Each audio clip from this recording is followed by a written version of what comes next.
अगला अध्याय। श्री विष्णु की पराजय में दधीच मुनि के शाप को कारण बताते हुए दधीच एवं शुभ के विवाद का इतिहास। मृत्युंजय मंत्र के अनुष्ठान से दधीच की अवध्यता तथा श्री हरि का शुभ को दधीच के पराजय के लिए यत्न करने का आश्वासन। सूत जी कहते हैं, महर्षियों, अमित बुद्धिमान ब्रह्मा जी की कही हुई यह कथा सुनकर द्विश्रेष्ठ नारद विस्मय में पड़ गए। उन्होंने प्रसन्नता पूर्वक प्रश्न किया, पिताजी, भगवान विष्णु शिव जी को छोड़कर अन्य देवताओं के साथ दक्ष के यज्ञ में क्यों चले गए, जिसके कारण वहां उनका तिरस्कार हुआ? क्या वे प्रलयकारी पराक्रम वाले भगवान शंकर को नहीं जानते थे? फिर उन्होंने अज्ञानी पुरुष की भांति रुद्रगणों के साथ युद्ध क्यों किया? करुणानिधि, मेरे मन में बहुत बड़ा संदेह है। आप कृपा करके मेरे इस संशय को नष्ट कीजिए और प्रभु, मेरे मन में उत्साह पैदा करने वाले शिव चरित्र को कहिए। ब्रह्मा जी ने कहा, नारद, पूर्व काल में राजा शुभ की सहायता करने वाले श्री हरि को दधीच मुनि ने श्राप दे दिया था, जिससे उस समय वे इस बात को भूल गए थे और वे दूसरे देवताओं के साथ दक्ष के यज्ञ में चले गए। दधीच ने क्यों श्राप दिया, यह सुनो। प्राचीन काल में शुभ नाम से प्रसिद्ध महातेजस्वी राजा हो गए हैं। वे महाप्रभावशाली मुनीश्वर दधीच के मित्र थे। दीर्घ काल की तपस्या के प्रसंग से शुभ और दधीच में विवाद आरंभ हो गया, जो तीनों लोकों में महान अनर्थकारी के रूप में विख्यात हुआ। उस विवाद में वेद के विद्वान शिव भक्त दधीच कहते थे कि शूद्र, वैश्य और क्षत्रिय, इन तीनों वर्णों से ब्राह्मण ही श्रेष्ठ है, इसमें कोई संशय नहीं है। महामुनि दधीच की यह बात सुनकर धन वैभव के मत से मोहित हुए राजा शुभ ने उसका इस प्रकार प्रतिवाद किया। बोले, राजा इंद्र आदि 60 लोकपालों के स्वरूप को धारण करता है। वह समस्त वर्णों और आश्रमों का पालक एवं प्रभु है, इसलिए राजा ही सबसे श्रेष्ठ है। राजा की श्रेष्ठता का प्रतिपादन करने वाली श्रुति भी कहती है कि राजा सर्वदेवमय है। मुने, इस श्रुति के कथानुसार जो सबसे बड़ा देवता है वह मैं ही हूँ। इस विवेचन से ब्राह्मण के अपेक्षा राजा ही श्रेष्ठ सिद्ध होता है। स्वयंनंदन, आप इस विषय में विचार करें और मेरा अनादर न करें, क्योंकि मैं सर्वथा आपके लिए पूजनीय हूँ। राजा शुभ का यह मत श्रुतियों और स्मृतियों के विरुद्ध था। इसे सुनकर भैवकुल भूषण मुनि श्रेष्ठ दधीच को बड़ा क्रोध हुआ। मुने, अपने गौरव का विचार करके कुपित हुए महातेजस्वी दधीच ने शुभ के मस्तक पर बाएं मुक्के से प्रहार किया। उसके मुक्के की मार खाकर ब्रह्मांड के अधिपति कुत्सित बुद्धि वाले शुभ अत्यंत कुपित हो उठे और गरज उठे और उन्होंने वज्र से दधीच को काट डाला। उस वज्र से आहत हो भृगुवंशी दधीच पृथ्वी पर गिर पड़े। भार्गव वंशधर दधीच ने गिरते समय शुक्राचार्य का स्मरण किया। योगी शुक्राचार्य ने आकर दधीच के शरीर को, जिसे शुभ ने काट डाला था, तुरंत जोड़ दिया। दधीच के अंगों को पूर्ववत जोड़कर शिव भक्त शिरोमणि तथा मृत्युंजय विद्या के प्रवर्तक शुक्राचार्य ने उनसे कहा, तात दधीच, मैं सर्वेश्वर भगवान शिव का पूजन करके तुम्हें श्रुति प्रतिपादित महामृत्युंजय नाम से श्रेष्ठ मंत्र का उपदेश देता हूँ। त्रयंबकम यजामहे, हम भगवान त्रयंबक का यजन करते हैं। त्रयंबक का अर्थ है तीनों लोकों के पिता प्रभावशाली शिव। वे भगवान सूर्य, सोम और अग्नि तीनों मंडलों के पिता हैं। तत्व, रज और तम तीनों गुणों के महेश्वर हैं। आत्म तत्व, विद्या तत्व और शिव तत्व, इन तीनों तत्वों के आवनही, गाहपत और दक्षिणाग्नि, इन तीनों अग्नियों के सर्वत्र उपलब्ध होने वाले पृथ्वी, जल और तेज, इन तीनों मूर्त भूतों के अथवा सात्विक तथा भेद से विविध भूतों के त्रिदेव, स्वर्ग के त्रिभुज के त्रिधाभूत सबके ब्रह्मा, विष्णु और शिव, तीनों देवताओं के महान ईश्वर महादेव जी ही हैं। यहाँ तक मंत्र के प्रथम चरण की व्याख्या हुई। मंत्र का द्वितीय चरण है सुगंधिम पुष्टि वर्धनम। जैसे फूलों में उत्तम गंध होती है, उसी प्रकार वे भगवान शिव संपूर्ण भूतों में, तीनों गुणों में, समस्त कृतियों में, इंद्रियों में, अन्यान देवों में और गणों में उनके प्रकाशक सारभूत आत्मा के रूप में व्याप्त हैं। अतएव सुगंध युक्त एवं संपूर्ण देवताओं के ईश्वर हैं। यहाँ तक सुगंधिम पद की व्याख्या हुई है। अब पुष्टि वर्धनम की व्याख्या करते हैं। उत्तम व्रत का पालन करने वाले दो श्रेष्ठ महामुनि नारद और अंतर्यामी पुरुष शिव से प्रकृति का पोषण होता है। महातत्व से लेकर विशेष पर्यंत संपूर्ण विकल्पों की पुष्टि होती है तथा मुझ ब्रह्मा का, विष्णु का, मुनियों का और इंद्रियों सहित देवताओं का भी पोषण होता है। इसलिए वे ही पुष्टि वर्धनम है। अब मंत्र के तीसरे चरण और चौथे चरण की व्याख्या करते हैं। उन दोनों चरणों का स्वरूप यूं है। उर्वारुक में बंधनाय मृतो मुक्षीय मामृतात, अर्थात प्रभु जैसे खरबूजा के पक जाने पर लता बंध से छूट जाता है, उसी तरह मैं मृत्युंजय बंधन से मुक्त हो जाऊं, मैं अमृत पद से पृथक न हूँ। वे रुद्रदेव अमृत स्वरूप हैं, जो पुण्य कर्म से, तपस्या से, स्वाध्याय से, योग से अथवा ध्यान से उनकी आराधना करता है, उसे नूतन जीवन प्राप्त होता है। इस सत्य के प्रभाव से भगवान शिव स्वयं ही अपने भक्त को मृत्यु के सूक्ष्म बंधन से मुक्त कर देते हैं, क्योंकि वे भगवान ही बंधन और मोक्ष देने वाले हैं। ठीक उसी तरह जैसे शरीर उर्वारुक अर्थात ककड़ी का पौधा अपने फल को ही स्वयं लता के बंधन से बांधे रखता है और पक जाने पर स्वयं उसे बंधन से मुक्त कर देता है। यह मृत संजीवनी मंत्र है, जो मेरे मत से सर्वोत्तम है। तुम प्रेम पूर्वक नियम से भगवान शिव का स्मरण करते हुए इस मंत्र का जाप करो। जाप और हवन के पश्चात इससे अभिमंत्रित किए हुए जल को दिन और रात में पियो तथा शिव विग्रह के समीप बैठकर उन्हीं का ध्यान करते रहो।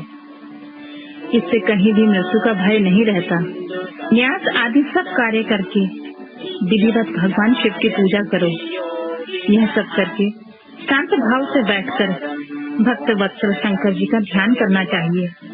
मैं भगवान शिव का ध्यान बता रहा हूँ, जिसके अनुसार उनका चिंतन करके मंत्र जप करना चाहिए। इस तरह निरंतर जप करने से बुद्धिमान पुरुष भगवान शिव के प्रभाव से मंत्र को सिद्ध कर देता है। जो अपने दो करकमलों में रखे हुए दो कलशों से जल निकालकर उनसे ऊपर वाले दो हाथों द्वारा अपने मस्तक को सींचते हैं, अन्य दो हाथों से दो घड़े लिए उन्हें अपनी गोद में रखे हुए हैं और दो शेष हाथों में रुद्राक्ष एवं मृग मुद्रा धारण करे हुए हैं, कमल के आसन पर बैठे हैं। सिर पर इससे चंद्रमा से निरंतर झरते हुए अमृत का जिनका सारा शरीर भीगा हुआ है तथा जो 3 नेत्र धारण करने वाले हैं, उन भगवान मृत्युंजय का जिनके साथ गिरिराज नंदिनी उमा विराजमान है, मैं उनका चिंतन करता हूँ। ब्रह्मा जी कहते हैं, तात मुनि श्रेष्ठ दधीच को इस प्रकार उपदेश देकर शुक्राचार्य भगवान शंकर का स्मरण करते हुए अपने स्थान को लौट गए। उनकी यह बात सुनकर महामुनि दधीच बड़े प्रेम से शिव जी का स्मरण करते हुए तपस्या के लिए वन में गए। वहां जाकर उन्होंने विधि पूर्वक महामृत्युंजय मंत्र का जाप और प्रेम पूर्वक भगवान शिव का चिंतन करते हुए तपस्या प्रारंभ की। दीर्घ काल तक उस मंत्र का जप और तपस्या द्वारा भगवान शंकर की आराधना करके दधीच ने महामृत्युंजय शिव को संतुष्ट किया। महामुनि उस जप से प्रसन्न चित्त हुए भक्त वत्सल भगवान शिव दधीच के प्रेम वश उनके सामने प्रकट हो गए। उन्होंने अपने प्रभु शंभु का साक्षात दर्शन करके मुनीश्वर दधीच को बड़ी प्रसन्नता हुई। उन्होंने विधि पूर्वक प्रणाम करके दोनों हाथ जोड़कर भक्ति भाव से शंकर का स्तवन किया। स्टार्ट। मुने तदनंतर मुनि के प्रेम से प्रसन्न हुए शिव ने दधीच से कहा, तुम वर मांगो। भगवान शिव का यह वचन सुनकर भक्त शिरोमणि दधीच दोनों हाथ जोड़कर नतमस्तक हो भक्त वत्सल शंकर जी से बोले, महादेव देव, मुझे 3 वर दीजिए। मेरी हड्डी वज्र हो जाए और कोई भी मेरा वध न कर सके। मैं सर्वत्र अधीन रहूं, कभी मुझे दीनता न आए। दधीच का यह वचन सुनकर प्रसन्न हुए परमेश्वर शिव ने तथास्तु कहकर उन्हें वे तीनों वर दे दिए।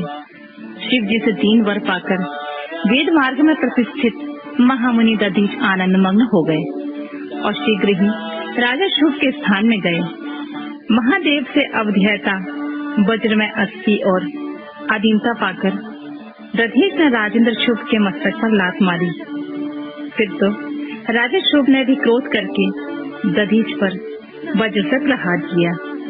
वे भगवान विष्णु के गौरव से अधिक गर्व से भरे हुए थे, परंतु शुभ का चलाया हुआ वह वज्र परमेश्वर शिव के प्रभाव से महात्मा दधीच का नाश न कर सका। इससे ब्रह्म कुमार शुभ को बड़ा विस्मय हुआ। मुनीश्वर दधीच की अवध्यता, अधीनता और वज्र से भी बढ़ चढ़कर प्रभाव देखकर ब्रह्म कुमार शुभ के मन में बड़ा आश्चर्य हुआ। उन्होंने शीघ्र ही वन में जाकर इंद्र के छोटे भाई मुकुंद की आराधना आरंभ की। वे शरणागत पालक नरेश मृत्युंजय सेवक दधीच से पराजित हो गए थे। शुभ की पूजा से गरुड़ ध्वज भगवान मधुसूदन बहुत संतुष्ट हुए। उन्होंने राजा को दिव्य दृष्टि प्रदान की। उस दिव्य दृष्टि से ही जनार्दन देव का दर्शन करके उन गरुड़ ध्वज को शुभ ने प्रणाम किया और प्रिय वचनों द्वारा उनकी स्तुति की। इस प्रकार देवेश्वर आदि से प्रशंसित उन अजय ईश्वर श्री नारायण देव का पूजन और स्तवन करके राजा ने भक्ति भाव से उनकी ओर देखा तथा उन जनार्दन के चरणों में मस्तक रखकर प्रणाम करने के पश्चात उन्हें अपना अभिप्राय सूचित किया। राजा बोले, भगवान दधीच नाम से एक प्रसिद्ध ब्राह्मण है जो धर्म के ज्ञाता हैं। उनके हृदय में विनय का भाव है। वे पहले मेरे मित्र थे। इन दिनों रोग शोक से रहित मृत्युंजय महादेव की आराधना करके वे उन्हीं कल्याणकारी शिव के प्रभाव से समस्त अस्त्र शस्त्रों द्वारा सदा के लिए अवध्य हो गए हैं। एक दिन उन महातपस्वी दधीच ने भरी सभा में आकर अपने बाएं पैर से मेरे मस्तक पर बड़ी बेग से अवहेलना पूर्वक प्रहार किया और गर्व से कहा, मैं किसी से नहीं डरता हूँ। अरे वे मृत्युंजय से उत्तम वर पाकर अनुपम गर्व से भर गए हैं। ब्रह्मा जी कहते हैं, नारद, महात्मा दधीच की अवध्यता का समाचार जानकर श्री हरि ने महादेव जी के अतुलित प्रभाव को स्मरण किया। फिर वे ब्रह्मपुत्र राजा शुभ से बोले, राजेंद्र, ब्राह्मणों को कहीं थोड़ा सा भी भय नहीं है। भूपते, विशेषतः रुद्र भक्तों के लिए तो भय नाम की कोई वस्तु है ही नहीं। यदि तुम्हारी ओर से कुछ करूं तो ब्राह्मण दधीच को दुख होगा और वह मुझ जैसे देवता के लिए भी शाप का कारण बन जाएगा। राजेंद्र, दधीच के शाप से दक्ष के यज्ञ में सुरेश्वर शिव से मेरी पराजय होगी और फिर मेरा उत्थान भी होगा। महाराज, इसलिए मैं तुम्हारे साथ रहकर कुछ नहीं करना चाहता। मैं अकेला ही तुम्हारे लिए दधीच को जीतने का प्रयत्न करूंगा। भगवान विष्णु का यह वचन सुनकर शिव बोले, बहुत अच्छा, ऐसा ही होगा। ऐसा कहकर वे उस कार्य के लिए मन ही मन उत्सुक हो प्रसन्नता पूर्वक वहीं ठहर गए।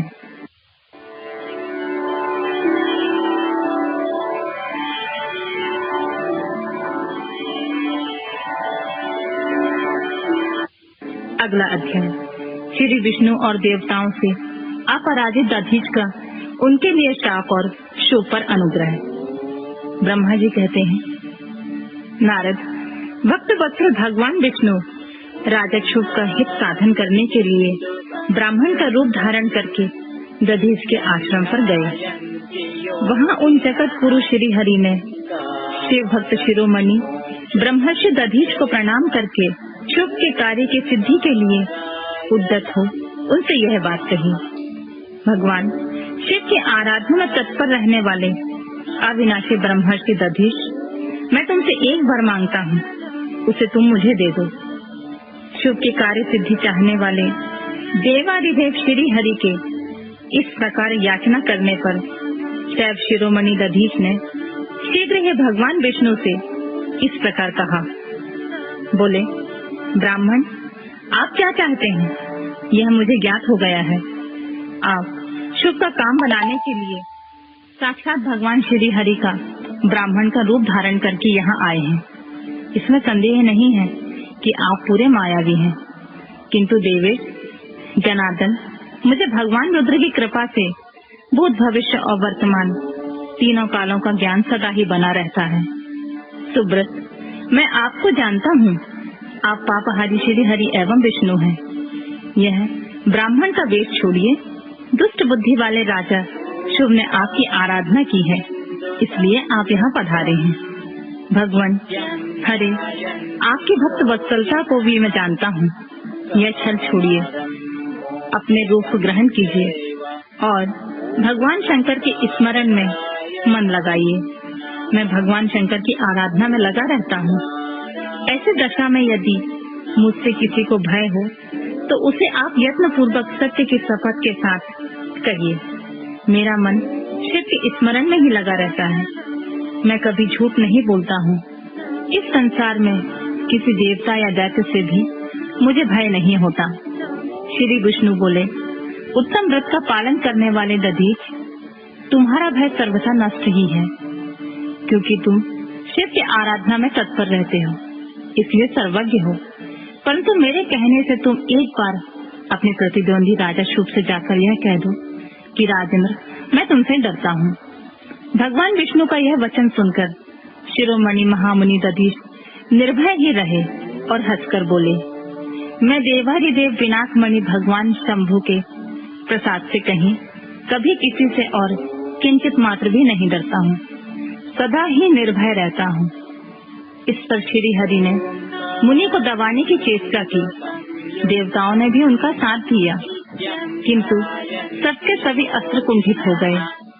तदनंतर भगवान श्री विष्णु ने अगणित गणों की सृष्टि की, परंतु महर्षि ने उनको भी भस्म कर दिया।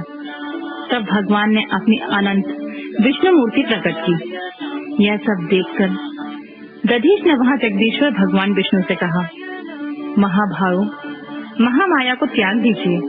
विचार करने से यह प्रतिभास मात्र प्रतीत होती है। माधव, मैंने सहस्र दुर्विज्ञेय वस्तुओं को जान लिया है। आप मुझ में अपने सहित संपूर्ण जगत को देखिए। निरालस्य होकर मुझे ब्रह्मा एवं रुद्र का भी दर्शन कीजिए। मैं आपको दिव्य दृष्टि देता हूँ। ऐसा कहकर भगवान शिव के तेज से पूर्ण शरीर वाले दधीच मुनि ने अपनी देह में समस्त ब्रह्मांड का दर्शन कराया। तब भगवान विष्णु ने उन पर पुनः कोप करना चाहा। इतने में ही मेरे साथ राजा शुभ वहाँ आ गए। मैंने वहाँ खड़े हुए भगवान पद्मनाभ को तथा देवताओं को क्रोध करने से रोका। मेरी बात सुनकर इन लोगों ने ब्राह्मण दधीच को परास्त नहीं किया। श्री हरि उनके पास गए और उन्होंने मुनि को प्रणाम किया। तदनंतर शिव अत्यंत दीन हो उन मुनीश्वर दधीच के निकट गए और उन्हें प्रणाम करके प्रार्थना करने लगे। मुनि श्रेष्ठ, शिव भक्त शिरोमणि, मुझ पर प्रसन्न हुए परमेश्वर। आप दुर्जनों की दृष्टि से दूर रहने वाले हैं, मुझ पर कृपा कीजिए। ब्रह्मा जी कहते हैं, नारद, राजा शुभ की यह बात सुनकर तपस्या की निधि ब्राह्मण दधीच ने उन पर अनुग्रह किया।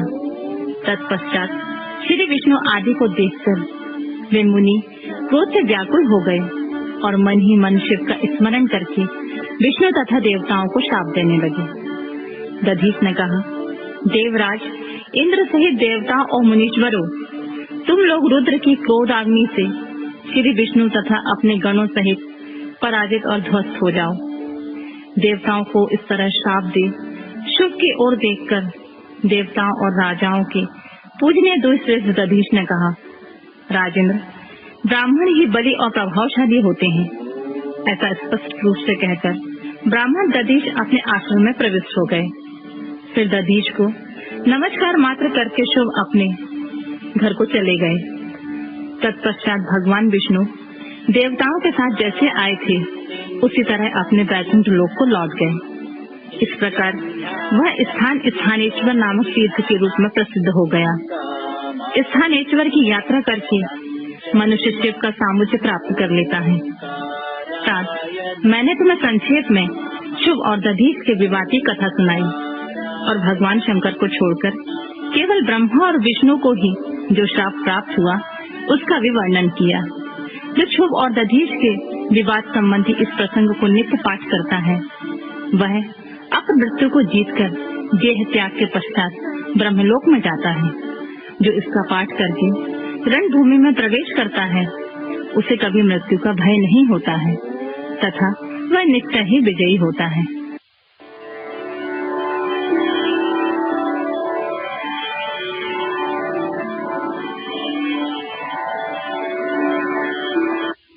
अगला अध्याय देवताओं सहित ब्रह्मा का विष्णु लोक में जाकर अपना दुख निवेदन करना। श्री विष्णु का उन्हें शिव से क्षमा मांगने की अनुमति दे उनको साथ ले कैलाश पर जाना तथा भगवान शिव से मिलना। नारद जी कहते हैं, विधाता महाप्राज्ञ, आप शिव तत्व का साक्षात्कार कराने वाले हैं। आपने यह बड़ी अद्भुत एवं रमणीय शिव लीला सुनाई है। आज वीरभद्र जब दक्ष के यज्ञ का विनाश करके कैलाश पर्वत पर चले गए तब क्या हुआ, हमें यह बताइए। ब्रह्मा जी बोले, नारद, रुद्रदेव के सैनिकों ने जिनके अंग भंग कर दिए थे वे समस्त पराजित देवता और मुनि उस समय मेरे लोक में आए। वहाँ मुझ स्वयंभू को नमस्कार करके सबने बारंबार मेरा स्तवन किया। फिर अपने विशेष क्लेश को पूर्ण रूप से सुनाया। उसे सुनकर मैं पुत्र शोक से पीड़ित हो गया और अत्यंत व्यग्र हो व्यथित चित्त से बड़ी चिंता करने लगा। फिर मैंने भक्ति भाव से भगवान विष्णु का स्मरण किया। इससे मुझे समयोचित ज्ञान प्राप्त हुआ। तदनंतर देवताओं और मुनियों के साथ मैं विष्णु लोक में गया और वहाँ भगवान विष्णु को नमस्कार एवं नाना प्रकार के स्तोत्रों द्वारा उनकी स्तुति कर उनसे अपना दुख निवेदन किया। मैंने कहा, देव, जिस तरह भी यज्ञ पूर्ण हो, यजमान जीवित हो और समस्त देवता तथा मुनि सुखी हो जाएं, वैसा उपाय कीजिए। देवाधिदेव रामानाथ, देव सुखदायक विष्णु, हम देवता और मुनि निश्चय ही आपकी शरण में आए हैं। मुझे ब्रह्मा जी की यह बात सुनकर भगवान लक्ष्मीपति विष्णु, जिनका मन सदा शिव में लगा रहता है और जिनके हृदय में कभी दीनता नहीं आती, शिव का स्मरण करके इस प्रकार बोले। श्री विष्णु ने कहा, देवताओं, परम समर्थ तेजस्वी पुरुष से कोई अपराध बन जाए तो भी उसके बदले में अपराध करने वाले मनुष्यों के लिए वह अपराध मंगलकारी नहीं हो सकता है। विधाता, समस्त देवता परमेश्वर शिव के अपराधी हैं, क्योंकि इन्होंने भगवान शंभु को यज्ञ का भाग नहीं दिया। अब तुम सब लोग शुद्ध हृदय से शीघ्र ही प्रसन्न होने वाले भगवान शिव के पैर पकड़कर उन्हें प्रसन्न करो, उनसे क्षमा मांगो। जिन भगवान के कुपित होने पर यह सारा जगत नष्ट हो जाता है तथा जिनके शासन से लोकपाल सहित यज्ञ का जीवन शीघ्र ही समाप्त हो जाता है, वे भगवान महादेव इस समय अपने प्राण बल्लभा सती से बिछुड़ गए हैं तथा अत्यंत दुरात्मा दक्ष ने अपने दुर्वचन रूपी बाणों से उनके हृदय को पहले से ही घायल कर दिया है। अतः तुम लोग शीघ्र ही जाकर उनसे अपने अपराधों के लिए क्षमा मांगो। विधे, उन्हें शांत करने का केवल यही सबसे बड़ा उपाय है। मैं समझता हूँ ऐसा करने से भगवान शंकर को संतोष होगा। यह मैंने सच्ची बात कही है ब्राह्मण। मैं भी तुम सब लोगों के साथ शिव के निवास स्थान पर चलूंगा और उनसे क्षमा मांगूंगा। देवता आदि सहित मुझ ब्रह्मा को इस प्रकार आदेश देकर श्री हरि ने देवगणों के साथ कैलाश पर्वत पर जाने का विचार किया। तदनंतर देवता, मुनि और प्रजापति आदि जिनके स्वरूप ही हैं, वे श्री हरि उन सबको साथ लेकर अपने बैकुंठ धाम से भगवान शिव के शुभ निवास गिरिश्रेष्ठ कैलाश को गए। कैलाश भगवान शिव को सदा ही अत्यंत प्रिय है। मनुष्य से भिन्न किन्नर, अप्सराएं और योग सिद्ध महात्मा पुरुष उनका भली भांति सेवन करते हैं तथा वह पर्वत बहुत ही ऊंचा है। उसके निकट रुद्रदेव के मित्र कुबेर की अलका नामक महादिव्य एवं रमणीय पुरी है, जिसे सब देवताओं ने देखा है। उस पुरी के पास ही सौगंधिक वन भी देवताओं की दृष्टि में आया, जो सब प्रकार के वृक्षों से हरा भरा एवं दिव्य था। उसके भीतर सर्वत्र सुगंध फैलाने वाले सौगंधिक नामक कमल खिले हुए थे। उसके बाहरी भाग में नंदा और अलकनंदा ये दोनों अत्यंत पावन दिव्य सरिताएं बहती हैं, जो दर्शन मात्र से ही प्राणियों के पाप हर लेती हैं।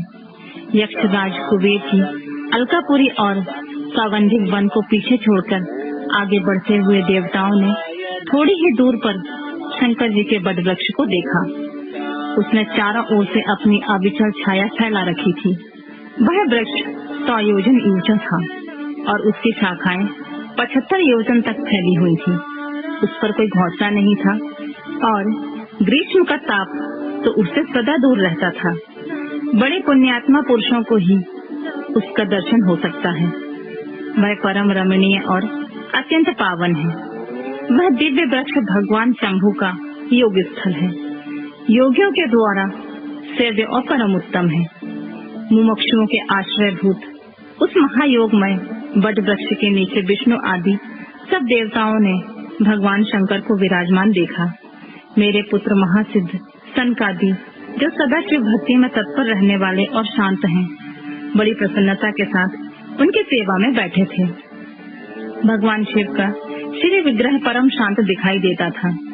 उनके सखा कुबेर, जो गुहाकों और राक्षसों के स्वामी हैं, अपने सेवक गणों तथा कुटुंबी जनों के साथ सदा विशेष रूप से उनकी सेवा किया करते हैं। वे परमेश्वर शिव उस समय तपस्वी जने को परम प्रिय लगने वाला सुंदर रूप धारण किए बैठे थे। भस्म आदि से उनके अंगों की बड़ी शोभा हो रही थी।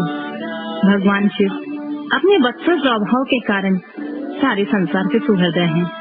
नारद उस दिन वे एक कुशासन पर बैठे थे और सब संतों के सुनते हुए तुम्हारे प्रश्न करने पर तुम्हें उत्तम ज्ञान का उपदेश दे रहे थे।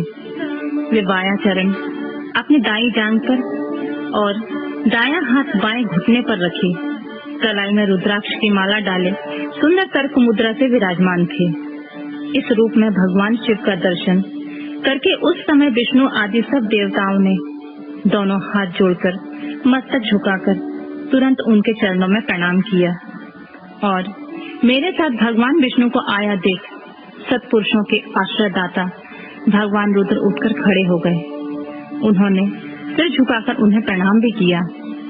फिर विष्णु आदि सभी देवताओं ने जब भगवान शिव को प्रणाम कर लिया, तब उन्होंने मुझे नमस्कार किया।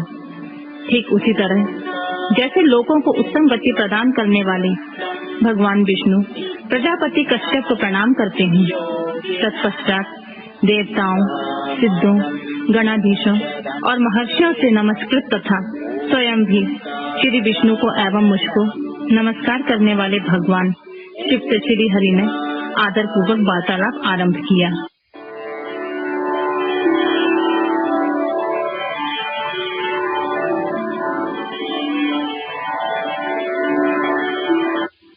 देवताओं द्वारा भगवान शिव की स्तुति। भगवान शिव का देवता आदि के अंगों के ठीक होने और दक्ष के जीवित होने का वरदान देना। श्री हरि आदि के साथ यज्ञ मंडप में पधारकर शिव का दक्ष को जीवित करना तथा दक्ष और विष्णु आदि के द्वारा उनकी स्तुति। देवताओं ने भगवान शिव जी की अत्यंत विनय के साथ स्तुति करते हुए अंत में कहा, आप पर परमेश्वर परात्पर तथा परातत्पर हैं। आप सर्वव्यापी विश्व मूर्ति महेश्वर को नमस्कार है। आप विष्णु कलत्रक, विष्णु क्षेत्र, भानु भैरव, शरणागत वत्सल, त्र्यंबक तथा वीर्यहनशील हैं। आप मृत्युंजय हैं, शोक भी आपका ही रूप है। आप त्रिगुण एवं गुणात्मा हैं।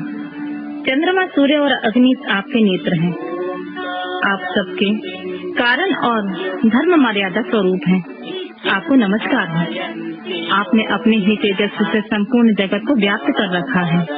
आप निर्विकार, प्रकाशपूर्ण, चिदानंद स्वरूप, पर ब्रह्मा, परमात्मा है महेश्वर। ब्रह्मा, विष्णु, इंद्र और चंद्र आदि समस्त देवता तथा मुनि आपसे ही उत्पन्न हुए हैं। क्योंकि आप अपने शरीर को 8 भागों में विभक्त करके समस्त संसार का पोषण करते हैं, इसलिए अष्टमूर्ति कहलाते हैं। आप ही सबके आदि कारण करुणामय ईश्वर हैं। आपके भय से यह वायु चलती है, आपके भय से अग्नि जलाने का काम करती है, आपके भय से सूर्य तपता है और आपके ही भय से मृत्यु सब ओर दौड़ती फिरती है। दया सिंधु महेशान परमेश्वर, प्रसन्न होइए, हम नष्ट और अचेत हो रहे हैं, अतः सदा ही हमारी रक्षा कीजिए, रक्षा कीजिए नाथ। करुणानिधि शंभु, आपने अब तक नाना प्रकार की आपत्तियों से जिस तरह हमें सदा सुरक्षित रखा है, आज उसी तरह आप हमारी रक्षा कीजिए। नाथ दुर्गेश, आप शीघ्र ही कृपा करके इस अपूर्ण यज्ञ का और प्रजापति दक्ष का भी उद्धार कीजिए। भक्त को अपनी आंखें मिल जाएं, यजमान दक्ष जीवित हो जाएं, पूजा के दांत जम जाएं और भृगु की दाढ़ी मूछ पहले जैसी हो जाए।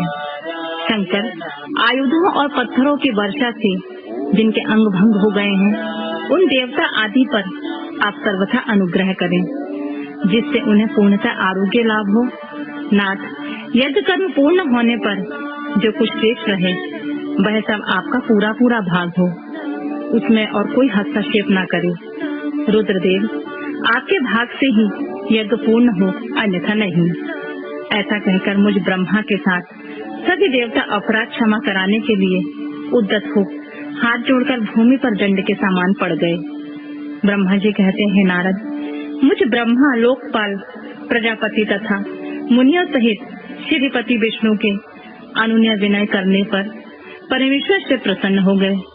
देवताओं को आश्वासन देकर हंसकर उन पर परम अनुग्रह करते हुए करुणा निधान परमेश्वर शिव ने कहा, बोले, सुरश्रेष्ठ ब्रह्मा और विष्णु देव, आप दोनों सावधान होकर मेरी बात सुने। मैं सच्ची बात कहता हूँ तात, आप दोनों की सभी बातों को मैंने सदा माना है। दक्ष के यज्ञ का यह विध्वंस मैंने नहीं किया।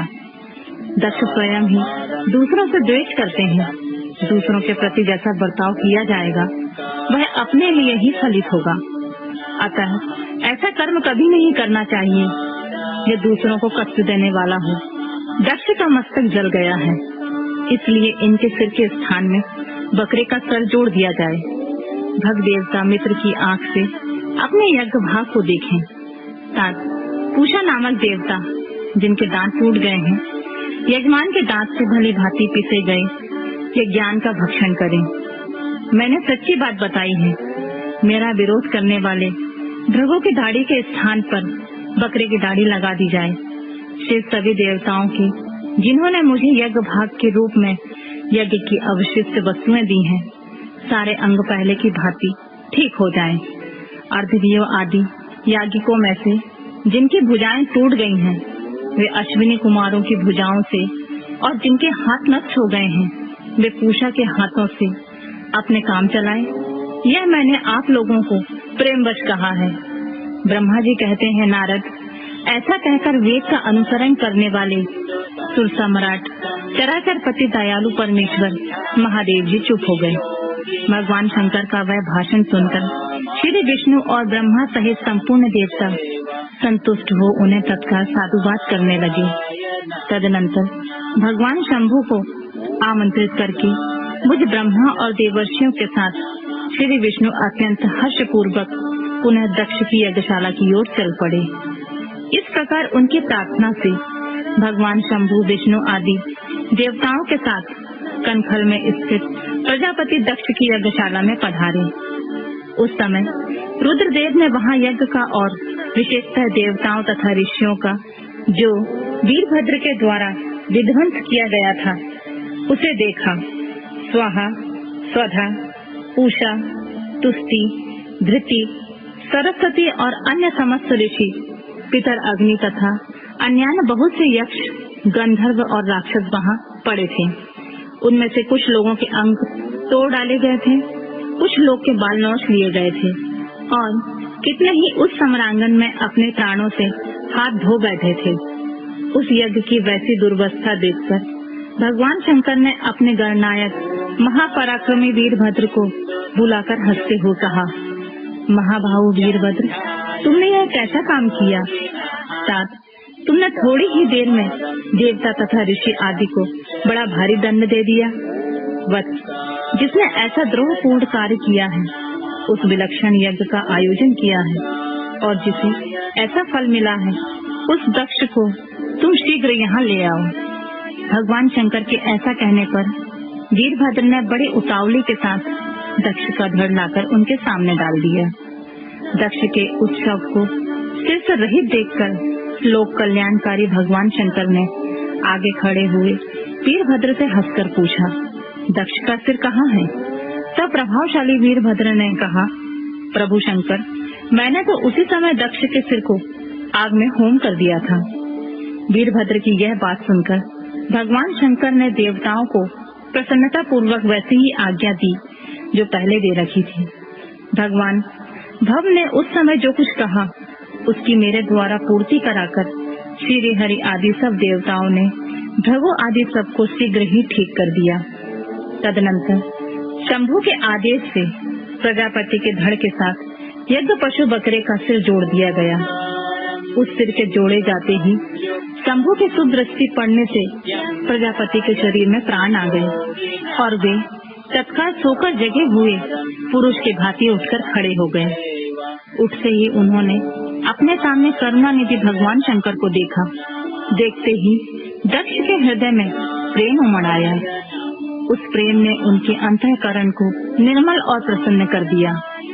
पहले महादेव जी से द्वेष करने के कारण उनका अंतःकरण मलिन हो गया था, परंतु उस समय शिव के दर्शन से वे तत्काल शरद ऋतु के चंद्रमा की भांति निर्मल हो गए। उनके मन में भगवान शिव की स्तुति करने का विचार उत्पन्न हुआ, परंतु वे अनुरागाधिक्य के कारण अपनी तथा मरी हुई पुत्री का स्मरण करके व्याकुल हो जाने के कारण तत्काल उनका स्तवन न कर सके। थोड़ी देर बाद मन स्थिर होने पर दक्ष ने लज्जित होकर लोक शंकर शिव शंकर को प्रणाम किया और उनकी स्तुति आरंभ की। उन्होंने भगवान शंकर की महिमा गाते हुए बारंबार उन्हें प्रणाम किया और फिर अंत में कहा, परमेश्वर, आपने ब्रह्मा होकर सबसे पहले आत्म तत्व का ज्ञान प्राप्त करने के लिए अपने मुख से विद्या, तप और व्रत धारण करने वाले ब्राह्मणों को उत्पन्न किया था।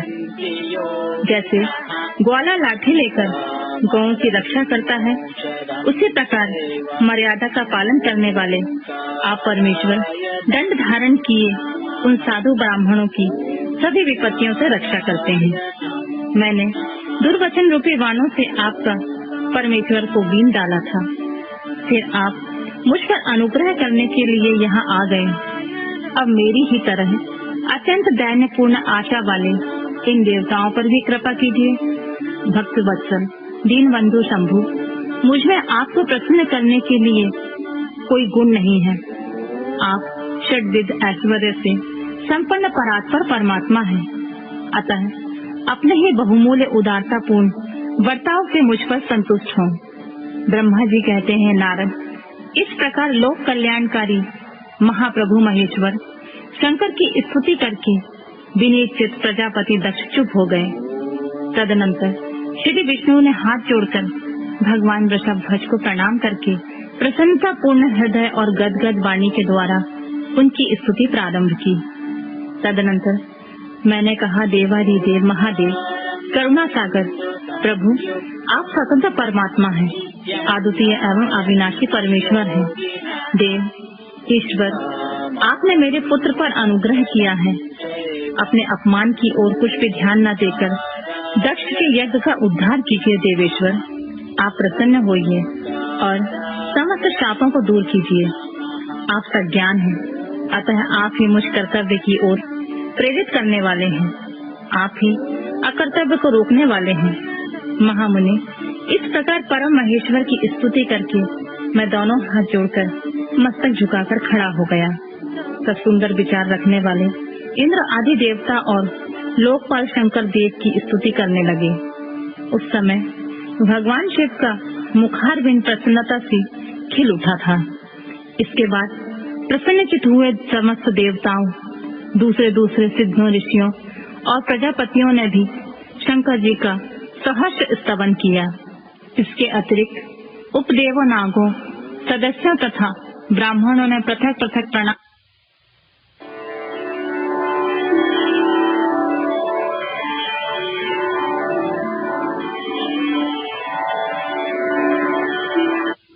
भगवान शिव का दक्ष को अपने भक्त वत्सलता, ज्ञानी भक्ति की श्रेष्ठता तथा तीनों देवताओं की एकता बताना, दक्ष का अपने यज्ञ को पूर्ण करना, सब देवता आदि का अपने अपने स्थान को जाना, सतीखंड का उपसंहार और महत्व। ब्रह्मा जी कहते हैं, नारद, इस प्रकार श्री विष्णु के, मेरे, देवताओं और ऋषियों के तथा अन्य लोगों की स्तुति करने पर महादेव जी बड़े प्रसन्न हुए। फिर उन शंभु ने समस्त ऋषियों, देवताओं आदि को कृपा दृष्टि से देखकर तथा मुझ ब्रह्मा और विष्णु का समाधान करके इस प्रकार कहा, प्रजापति दक्ष, मैं जो कुछ कहता हूँ सुनो। मैं तुम पर बड़ा प्रसन्न हूँ। यद्यपि मैं सबका ईश्वर और स्वतंत्र हूँ, तो भी मैं सदा ही अपने भक्तों के अधीन रहता हूँ। 4 प्रकार के पुण्यात्मा पुरुष मेरा भजन करते हैं। दक्ष प्रजापति उन चारों भक्तों में पूर्व की अपेक्षा उत्तरोत्तर श्रेष्ठ है। उनमें पहला आर्त, दूसरा जिज्ञासु, तीसरा अर्थार्थी और चौथा ज्ञानी। पहले के 3 तो सामान्य श्रेणी के भक्त हैं, किंतु चौथे का अपना विशेष महत्व है। उन सब भक्तों में चौथा ज्ञानी ही मुझे अधिक प्रिय है। वह मेरा रूप ही माना गया है। उससे बढ़कर दूसरा कोई मुझे प्रिय नहीं है। यह मैं सत्य सत्य कहता हूँ। मैं आत्मज्ञ हूँ। वेद वेदांत के पारगामी विद्वान ज्ञान के द्वारा मुझे जान सकते हैं। जिनकी बुद्धि मंद है, वे ही ज्ञान के बिना मुझे पाने का प्रयत्न करते हैं। कर्म के अधीन हुए मूढ़ मानव मुझे वेद, यज्ञ, दान और तपस्या द्वारा कभी भी नहीं पा सकते हैं। अतः दक्ष, आज से तुम बुद्धि के द्वारा मुझ परमेश्वर को जानकर ज्ञान का आश्रय ले समाहित चित्त से होकर कर्म करो। प्रजापति, तुम उत्तम बुद्धि के द्वारा मेरी दूसरी बात भी सुनो। मैं अपने सगुण स्वरूप के विषय में इस गोपनीय रहस्य को धर्म की दृष्टि से तुम्हारे सामने प्रकट करता हूँ। जगत का परम कारण रूप मैं ही ब्रह्मा और विष्णु हूँ। मैं सबका आत्मा, ईश्वर और साक्षी हूँ। स्वयं प्रकाश तथा निर्विशेष हूँ। मुने, अपनी तेजमात्मिकता माया को स्वीकार करके ही मैं जगत के सृष्टि, पालन और संहार करता हुआ उन क्रियाओं के अनुरूप ब्रह्मा, विष्णु और रुद्र नाम धारण करता हूँ। उस अद्वितीय केवल मुझ पर ब्रह्मा परमात्मा में ही अज्ञानी पुरुष ब्रह्मा, ईश्वर तथा अन्य समस्त जीवों को भिन्न रूप से देखता है। जैसे मनुष्य अपने सिर और हाथ आदि अंगों में ये मुझसे भिन्न है, ऐसे परकीय बुद्धि कभी नहीं करता। उसी तरह मेरा भक्त प्राणी मात्र से मुझसे भिन्नता नहीं देखता। दक्ष, मैं ब्रह्मा और विष्णु तीनों स्वरूपतः एक ही हैं तथा हम ये संपूर्ण जीव रूप हैं।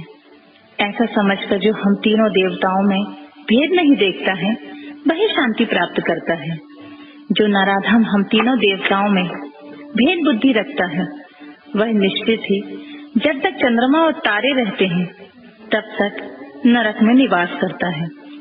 दक्ष, यदि कोई विष्णु भक्त होकर मेरी निंदा करेगा और मेरा भक्त होकर विष्णु की निंदा करेगा, तो तुम्हें दिए हुए पूर्वोक्त सारे शाप उन्हीं दोनों को प्राप्त होंगे और निश्चय ही उन्हें तत्व ज्ञान की प्राप्ति नहीं हो सकती है।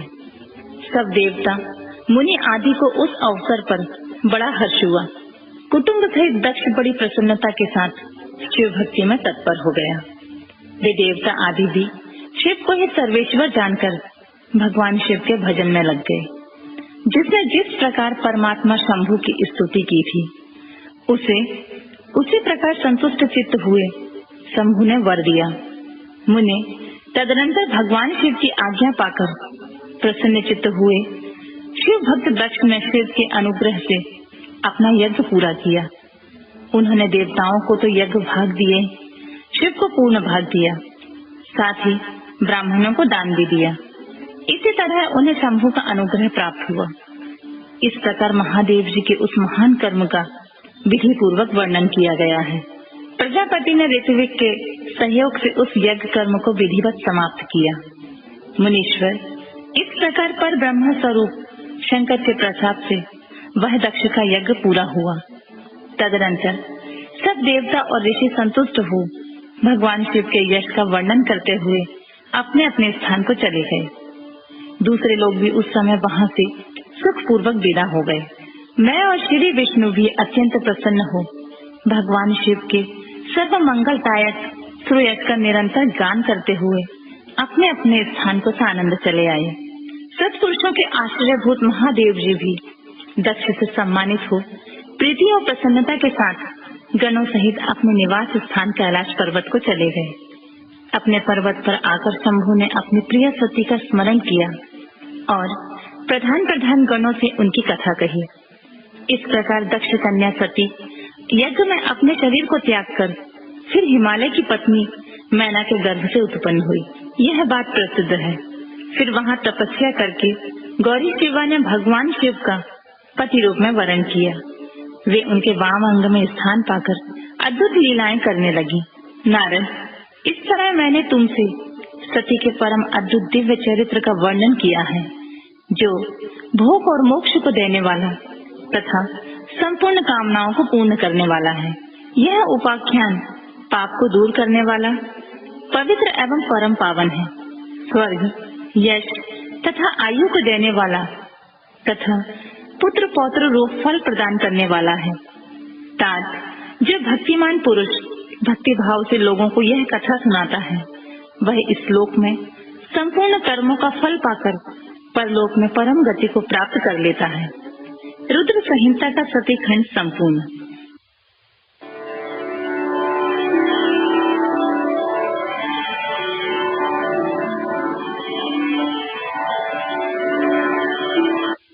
रुद्र संहिता तृतीय खंड। हिमालय के स्थावर जंगम दुर्भिक्ष स्वरूप एवं दिव्यत्व का वर्णन, मैना के साथ उनका विवाह तथा मैना आदि को पूर्व जन्म से प्राप्त हुए सनकादि के शाप एवं वरदान का कथन। नारद जी ने पूछा, ब्राह्मण, पिता के यज्ञ में अपने शरीर का परित्याग करके दक्ष कन्या जगदम्बा सती देवी किस प्रकार गिरिराज हिमालय की पुत्री हुई। किस तरह अत्यंत उग्र तपस्या करके उन्होंने पुनः शिव को ही पति रूप में प्राप्त किया, यह मेरा प्रश्न है। इस पर आप भली भांति और विशेष रूप से प्रकाश डालिए। ब्रह्मा जी ने कहा, मुने, नारद, तुम पहले पार्वती की माता के जन्म, विवाह और अन्य भक्ति वर्धक पावन चरित्र सुनो। मुनिश्रेष्ठ, उत्तर दिशा में पर्वतों का राजा हिमवान नामक एक महान पर्वत है, जो महान तेजस्वी और समृद्धिशाली है। उसके दो रूप प्रसिद्ध हैं, एक स्थावर और दूसरा जंगम। मैं संक्षेप में उसके सूक्ष्म स्थावर स्वरूप का वर्णन करता हूँ। वह रमणीय पर्वत नाना प्रकार के रत्नों के आकार का है और पूर्व तथा पश्चिम समुद्र के भीतर प्रवेश करके इस तरह खड़ा है मानो भूमंडल को नापने के लिए कोई मानदंड हो। वह नाना प्रकार के वृक्षों से व्याप्त है और अनेकों शिखरों के कारण विचित्र शोभा से संपन्न दिखाई देता है। सिंह, व्याघ्र आदि पशु सदा सुख पूर्वक उसका सेवन करते हैं। हिम का तो वह भंडारी है, इसलिए अत्यंत उग्र जान पड़ता है। भांति भांति के आश्चर्यजनक दृश्यों से उसकी विचित्र शोभा होती है। देवता, ऋषि, सिद्ध और मुनि उस पर्वत का आश्रय लेकर रहते हैं। भगवान शिव को यह बहुत प्रिय है, तपस्या करने का स्थान है। स्वरूप से ही वह अत्यंत पवित्र और महात्माओं को भी पावन करने वाला है। तपस्या से वह अत्यंत शीघ्र सिद्धि प्रदान करता है। अनेक प्रकार के धातुओं की वह खान और शुभ है। वही दिव्य शरीर धारण करके सर्वांग सुंदर रमणीय देवताओं के रूप में स्थित है। भगवान विष्णु का अवकृत अंश है, इसलिए वह शैलराज साधु संतों को अधिक प्रिय है। एक समय गिरिवर हिमवान ने अपनी कुल परंपरा की स्थिति और धर्म की वृद्धि के लिए देवताओं तथा पितरों का हित करने की अभिलाषा से अपना विवाह करने की इच्छा की। मुनीश्वर, उस अवसर पर संपूर्ण देवता अपने स्वार्थ का विचार करके दिव्य पितरों के पास आकर उनसे प्रसन्नता पूर्वक बोले, पितरों, आप सब लोग प्रसन्नचित्त होकर हमारी बात सुने और यदि देवताओं का कार्य सिद्ध करना आपको भी अभीष्ट हो तो शीघ्र वैसा ही करें। आपकी ज्येष्ठ पुत्री जो मैना नाम से प्रसिद्ध है, वह मंगल रूपनी है। उसका विवाह आप लोग अत्यंत प्रसन्नता पूर्वक हिमवान पर्वत से कर दें। ऐसा करने पर आप सब लोगों को सर्वथा महान लाभ होगा और देवताओं के दुखों का निवारण भी पग पग पर होता रहेगा। देवताओं की यह बात सुनकर पितरों ने परस्पर विचार करके स्वीकृति दे दी और अपनी पुत्री मैना को विधि पूर्वक हिमालय के हाथ में दे दिया। उस परम मंगलमय विवाह में बड़ा उत्सव मनाया गया। मुनीश्वर नारद, मैना के साथ हिमालय के शुभ विवाह का यह सुखद प्रसंग मैंने तुमसे प्रसन्नता पूर्वक कहा है और अब क्या सुनना चाहते हो? नारद जी ने पूछा, विधि विद्वान, अब आदर पूर्वक मेरे सामने मैना की उत्पत्ति का वर्णन कीजिए। उसे किस प्रकार शाप प्राप्त हुआ था, यह कहिए। मेरे मन में संदेह का निवारण कीजिए। ब्रह्मा जी बोले, मुने, मैंने अपने दक्ष नामक जिस पुत्र की पहले चर्चा की है, उनके 60 कन्याएं हुई थी, जो सृष्टि की उत्पत्ति में कारण बनी। नारद, दक्ष ने कश्यप आदि श्रेष्ठ मुनियों के साथ उनका विवाह किया था। यह सब वृतांत तुम्हें तो विदित ही है। अब प्रस्तुत विषय को सुनो। उन कन्याओं में एक स्वधा नामक कन्या थी, जिसका विवाह उन्होंने पितरों के साथ किया।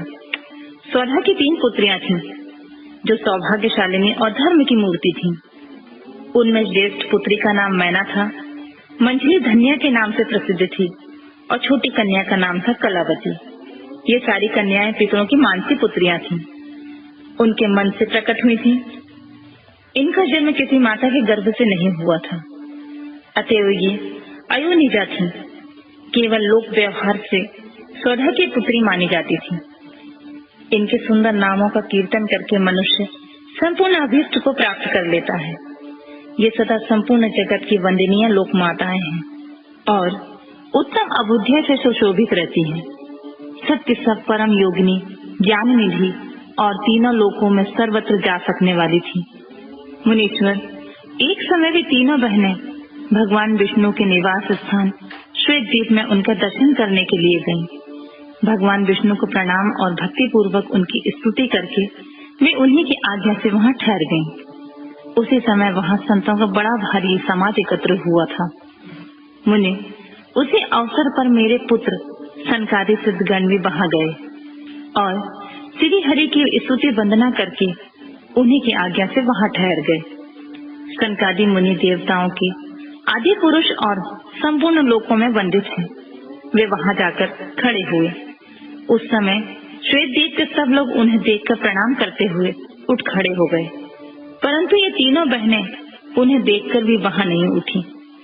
इससे सनत कुमार को उन्हें स्वर्ग से दूर होकर नर स्त्री बनने का शाप दिया। फिर उनसे प्रार्थना करने पर वे प्रसन्न हो गए और बोले, पितरों की तीनों कन्याओं, तुम प्रसन्नचित्त होकर मेरी एक बात सुनो। यह तुम्हारे शोक का नाश करने वाली और सदा तुम्हें सुख देने वाली है। तुम में से जो ज्येष्ठ है, मैं भगवान विष्णु की अंशभूत हिमालय गिरी की पत्नी हूँ। उनसे जो कन्या होगी, वह पार्वती के नाम से विख्यात होगी। पितरों की दूसरी प्रिय कन्या योगिनी धन्या राजा जनक की पत्नी होगी। उसकी कन्या के रूप में महालक्ष्मी अवतीर्ण होंगी, जिनका नाम सीता होगा। इसी प्रकार पितरों की छोटी पुत्री कलावती द्वापर के अंतिम भाग में वृषभानु वैश्य की पत्नी होगी और उनकी प्रिय पुत्री राधा के नाम से विख्यात होगी। योगिनी मेनका पार्वती के वरदान से अपने पति के साथ उसी शरीर से कैलाश नामक परम पद को प्राप्त हो जाएगी। धन्य तथा उसके पति जनक कुल में उत्पन्न हुए जीवानुमुक्त महायोगी राजा शीरध्वज लक्ष्मी स्वरूप सीता के प्रभाव से वैकुंठ धाम में जाएंगे। वृषभानु के साथ वैवाहिक मंगल संपन्न होने के कारण जीवन मुक्त योगिनी कलावती भी अपनी कन्या राधा के साथ गोलोक धाम में जाएगी। इसमें कोई संशय नहीं है। विपत्ति में पड़े बिना कहा किनकी महिमा प्रकट होती है। उत्तम कर्म करने वाले पुण्यात्मा पुरुषों का संकट जब टल जाता है तब उन्हें दुर्लभ सुख की प्राप्ति होती है। अब तुम लोग प्रसन्नता पूर्वक मेरी दूसरी बात भी सुनो, जो सदा सुख देने वाली है। मैना की पुत्री जगदम्बा पार्वती देवी अत्यंत दूसरा तप करके भगवान शिव की प्रिय पत्नी बनेंगी। धन्या की पुत्री सीता भगवान श्री राम जी की पत्नी होगी और लोकाचार्य का आश्रय लेकर श्री राम के साथ विहार करेगी। साक्षात गोलोक धाम में निवास करने वाली राधा ही कलावती की पुत्री होगी। वे गुप्त स्नेह में बंधकर श्री कृष्ण की प्रियतमा बनेंगी। ब्रह्मा जी कहते हैं, नारद, इस प्रकार शाप के व्यास से दुर्लभ वरदान देकर सबके द्वारा प्रशंसित भगवान सनत कुमार मुनि भाइयों सहित वहीं अंतर्ध्यान हो गए।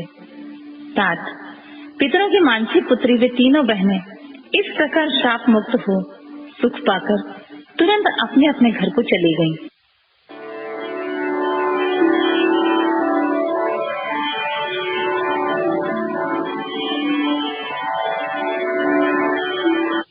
देवताओं